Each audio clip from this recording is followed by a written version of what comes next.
All right, bitches, we're here for episode 37 of Dragon Ball Super. This episode is called Don't Forget Your Saiyan Pride, Vegeta versus the Saiyan of Universe 6. So this, I'm thinking, should be a pretty good episode. I was pretty pumped when I saw that Vegeta would be fighting this Saiyan from Universe 6, whose name is finally said as, it appears as though they pronounce it Cabba. It's C-A-B-B-A, and from what I heard, it sounds like they say Cabba. So this episode picks up with both Whis and Vados are repairing the ring, which got fucked up from when Vegeta defeated Vegeta. Now, a couple different things happen here. You see Vegeta's kind of like, with Bulma and Trunks always gets so excited whenever Vegeta's fighting or doing any sort of I guess heroic shit or badass shit. And he's like, Papa, make sure you beat all the opponents. And Vegeta's like, that's exactly what the fuck I'm gonna do. After this, Beerus and Champa, they have a little bit of, one of their lovers' arguments, basically, where they're just bullshitting a bunch. And Whis and Vados finish repairing the ring. And Beerus exclaims that there's going to be no more air out of bounds like there was with the barrier during Vegeta's fight with Vegeta. Also, Whis and Vados made the ring, it seems, at least double the size, possibly triple. The ring is now extremely large, and they say, so no one will, have any shame in the fact that they've lost, or there will be no problems with that. Then, for the second time in Dragon Ball Super, Yamcha actually has a couple lines of dialogue where they're kind of talking about Cabba and they notice that he doesn't have a tail. Then it moves over to, the Supreme Kais, Old Kai, Supreme Kai, and then the Universe 6 has two Supreme Kais there as well. And they sort of explain what the Saiyans are like in Universe 6, how they're heroes of justice, and kind of like where the Saiyans of Universe 7, the Saiyans that we know and love, they were contracted to steal planets and be, fucking evil. The Saiyans of Universe 6 are contracted to do just the opposite, and that's to fight, bad guys. And, you could see that the Universe 6 Supreme Kai, he's super, he's just beaming with pride about that. Oh, yes, the Saiyans are quite, great warriors of justice. And it's funny because old Supreme Kai kind of goes in and is like, yeah, well, our Saiyans protect the Earth a whole bunch as well. Yeah. Which is funny, but I mean, hey, come on. I mean, Goku and Vegeta took down Kid Buu, who was a dire threat to the entire universe. And who knows, with all this talk of multiple universes and Beerus the God of Destruction and stuff, who knows how big a threat Kid Buu would have been. I'd say it's pretty clear that Beerus could easily destroy Kid Buu, though. I don't think there's any doubt about that. So eventually, if Kid Buu got too out of control, I'm sure Beerus probably would have handled him. Because Beerus is the God of Destruction, but if Kid Buu would have taken down the entire universe, Beerus wouldn't have anything himself to destroy. Now, just before the match starts, the camera cuts over to Goku and Piccolo, who are observing. And this does lead to something that I love so fucking much in the Japanese version of Dragon Ball, is that, Goku's name is Son Goku. Son is his last name, but it's kind of the thing, in Japanese culture, where they'll put the last name first. So, so it kind of, even though really technically Goku's name is, Goku's son, in the Japanese version, they call him Son Goku, and then Son Gohan, etc. And Piccolo, being, I don't know, the polite guy, I guess, he calls Goku son in the Japanese version, which is hilarious to me, because, obviously, son is, a slang, basically. So, a lot of people have said, Piccolo, if there's any black characters in Dragon Ball, it's Piccolo. Piccolo's the black character, and the fact that Piccolo calls Goku son, that just kills me, man. Come on, that is too good. But Piccolo asks Goku, he says, son, do you think that this Saiyan can transform into a Super Saiyan? and Goku doesn't answer. And Piccolo kind of follows where Goku's eyes are looking, and Goku is focused entirely on Hit, who has just been sitting, in his place on the bench over with Champa. Now, it is pretty important to note that, they've shown flashes of Hit throughout, most of these episodes, and Hit has never opened his eyes. The only time Hit has ever done anything was when Frost tried to steal the cube. Hit just didn't let Frost do that. Outside of that, Hit has remained seated, both eyes closed, hands crossed. And, Piccolo sees that Goku is, like, getting real antsy. Like, Goku's staring at Hit, and, like, his fists start clenching. And Piccolo is, kind of thinking, like, wow, okay, so Goku is getting this excited about fighting him. I wonder what this guy's deal is. Now, Vegeta and Cabba, they begin fighting, and they seem to be pretty evenly matched. They're both just fighting in their base form. Cabba actually goes, into Vegeta's same stance, the same battle stance that Vegeta took, during his battle with Goku the very first time back at the beginning of Dragon Ball Z. And Vegeta notices that too, like, this guy has a similar battle stance to what I like to take sometimes. And, as they battle a little bit more, eventually Cabba actually goes to do, it's the Gallic Gun. He uses Vegeta's Gallic Gun, and Vegeta himself even says, like, oh shit, he's about to use that. And Vegeta counters with the same thing, and they kind of clash. So then after that, Vegeta thinks to himself, like, we're even in base form, time to step it up. And he tells Cabba to transform into a Super Saiyan. And Cabba thinks to, the times where Goku and Vegeta have shown their Super Saiyan transformation thus far in the tournament. And he kind of, very humble. I think, very similar to almost like how Future Trunks talks in the Japanese version. Or Gohan, I guess. And he, he kind of bows his head, and he's being very respectful, and he asks Vegeta to please teach him how to transform into a Super Saiyan. Now, this appears to anger Vegeta quite a bit. And right around this point is where I started to notice I don't really like a lot of the Japanese voices in Dragon Ball. Like, to be honest, like, like Naruto in Japanese is, to me, like, it's just so much better than the English version. I listen to the English version, and, like, a lot of the voice actors just sound so lazy and so bored and so, not fitting. Now, here in Dragon Ball, I definitely would say that the voice actors don't sound lazy or bored, but I do think a lot of the voices don't fit. In particular, Goku and Gohan. Respect to, Goku's Japanese voice actor, but I just don't think the voice is that great. Now, right here, Piccolo and Goku kind of see they figure out what's about to happen here with Vegeta. And I will say that, like, this voice actor for Goku, when she gets, like, when Goku gets serious in the show and when she gets serious, I actually do think she definitely shows that she has talent. So, I've heard a little bit about some, big shit happening later on in Dragon Ball Super. I'm going to be curious to see, how this voice actor for Goku handles that stuff. But anyway, my original point that I actually never got to was that I do think Vegeta's voice actor, his Japanese voice actor, is clearly the best in the show. This guy, whoever is voicing Vegeta, is clearly a fucking legend. Of all the characters, I'd say I like pretty much the English version of every character better.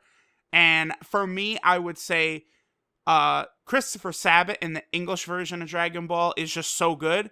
But I kind of right now have this Japanese voice actor pretty much in a tie with Chris Sabat. I think this guy does a fucking awesome job with Vegeta. But Cabba asking Vegeta to turn him into a Super Saiyan appears to send Vegeta into a blind rage. Vegeta transforms into Super Saiyan, and he starts beating the shit out of Cabba very, very viciously. Now, here's something that pisses me off, is it cuts over to, like, Yamcha and Bulma and them, and they're like, oh no, Vegeta's evil again. And it's like, oh, fuck you. Do we really have to go through this every 5 damn seconds? No, he's not evil. Clearly, he's about to do something. Piccolo and Goku, you can tell by their reactions that they kind of, like, they're kind of following along with Vegeta's thought process. But Vegeta starts like really brutally beating the hell out of Cabba and telling him, you're not worthy of being a Saiyan or whatever, blah, blah, blah, blah, blah. And Cabba is about to surrender. Like, you hear him start to say, like, I surrender. And Vegeta just sort of like, catches him, grabs him out of air, and says, if you surrender, I'll kill you. And then he says, like, not just that, but I'm going to destroy planet Sadal. I'm going to kill your family. They're all going to die. And you could see this is what finally triggers Cabba. And he just knocks Vegeta back and then goes Super Saiyan. And then Cabba just goes crazy into like a berserker rage. And he does some really like impressive fast attacks and angry attacks. It does seem almost like, Goku when he first went Super Saiyan with that fast, blind rage. But I would say controlled rage as well. And Cabba, Vegeta is getting pushed back, but it's not like Vegeta, is about to die, but Cabba is kind of giving him the business quite a bit. And Cabba kind of like knocks Vegeta down, and then he goes up in midair, and then he pulls out another one of Vegeta's techniques where he does, the barrage of energy blasts. And Vegeta, it looks like he's having a little bit of trouble blocking him. You see him kind of guarding, and his hands are covering most of his face as he's blocking these attacks. And then you just see his face, he busts out into a big ass smile. And then Vegeta kind of like knocks away a lot of the energy blasts, and they all clash, and it kind of like stops the energy volley from getting towards him. And then Cabba like jumps down and is going in for a strong punch, and you clearly see Vegeta is just standing there smiling. Obviously, he's loving this Saiyan on Saiyan fight. And Cabba goes in for a punch, and Vegeta appears, he just blocks it straight up with his forehead. Nothing at all, like no problem. And Vegeta smiles and tells him, don't forget that feeling right there. And he begins to explain a little bit about how the Super Saiyan transformation comes from anger, and he wants Cabba to remember that. And he then asks Cabba to try and transform into a Super Saiyan again, because as soon as he punches Vegeta in the face and Vegeta just takes it and smiles, Cabba kind of recoils and he reverts back to normal. Vegeta then tells him to transform back into a Super Saiyan to make sure he can, and then he does indeed do it. So Cabba, has the ability to go Super Saiyan on command now. After Cabba does this, Vegeta goes, oh wow, you do have talent, and then he goes Super Saiyan Blue. And right after Vegeta goes Super Saiyan Blue, it cuts up to Hit in the audience, who for the first time opens his eyes and looks down at Vegeta, and then the camera cuts over to Goku, who's staring right at Hit, so that it's pretty good. And then, Cabba is kind of like, oh, he's blue, and Vegeta says, this is the strongest form the Saiyans have attained, this is Super Saiyan Blue. If you train as hard as us, you can unlock your hidden potential. And then Vegeta just one-hitter quitter, stomach punches Cabba, and Cabba is done. Just done. Because Super Saiyan Blue, clearly, is just that powerful. It is funny, clearly Goku and Vegeta, had they gone Super Saiyan Blue, these first four opponents all probably would have been one-shotted by them. After Cabba wakes up from getting his ass knocked the fuck out, him and Vegeta sort of have a little talk. Vegeta tells him that the most important thing for a Saiyan is pride, and that Cabba bowing his head mid-battle, that's the same as giving up, and he can't ever lose that Saiyan's pride. That's what makes him, the strongest. And Cabba says that the leader of planet Sadal is someone very prideful and powerful, similar to Vegeta, and Vegeta tells him, I hope to meet him someday. And I will be honest, I really do hope they bring Cabba back somehow. Of all these Universe 6 characters that they've brought in here, Cabba definitely is the highlight. I hope they do something with this later in a meaningful way. Now, then it's really funny, because it goes up to Goku and Piccolo, and Goku's like, wow, I can't believe Vegeta trained someone else. And Piccolo goes, well, he is the Prince of Saiyans, it's only natural that he'd want to help Saiyans out. And Goku goes, huh? Well, how come he doesn't do that with me? And Piccolo goes, well, probably because you're annoying. And Goku goes, what? I'm annoying?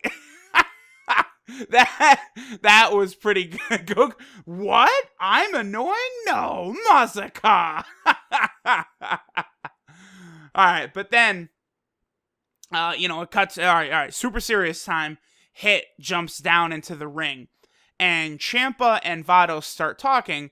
And Ciampa says that he's surprised that Hit is actually going to join. Like, okay. Ciampa is surprised that they were able to get Hit on their team. I guess he's so infamous and so evil, or, not really sure, maybe just because he's so strong. And Vados explains that she was able to get Hit to join the team because she was going to give him the cube. Now, remember, this is what Frost tried to get before. So, it's explained right here by Ciampa that the cube is a vehicle of the gods, and that is what enables them to cross through the different universes. So clearly the cube is something incredibly valuable, and that's the only reason they were able to recruit Hit to their team. So both Hit and Vegeta, get to the center of the ring, and the episode ends. Looks like the next fight, the next episode, is going to be Vegeta versus Hit. And then, very surprising here, there's another new ending. Now, hold on. Your boy is going to have to go off a little bit here. It's been a while since Dragon Ball Super has kind of pissed me off, but here we go again, alright? They bring in another brand new ending. I like the song. The song is better than the last one. But here's what annoys me about these endings, right? These endings have immaculate animation. The animation is so fucking beautiful in these endings and these openings. Now, this sort of animation takes a lot of effort to do. Motherfuckers, instead of making 100 endings, we're on episode 37, there's been 4 endings already. Instead of doing a new ending every 10 episodes, motherfucking bastards, let's make sure that the animation is very good in key moments. Now, I'm not one of these assholes who's screaming every day, oh, this episode had terrible animation, blah, blah, blah. I don't really care. As long as the good shit, like when the real fights start to happen, we need good animation. Let's take Super Saiyan Blue Goku vs. Golden Frieza. The animation sucked dick for most of that fight, which was unacceptable when, the filler has beautiful animation. Come on, bitches. You can slack off for the filler. That's fine. It's filler. It's a placeholder. There's nothing wrong with the animation being crappy there. We're just waiting to get to the, the next major plot point. Don't let the fights have bad animation.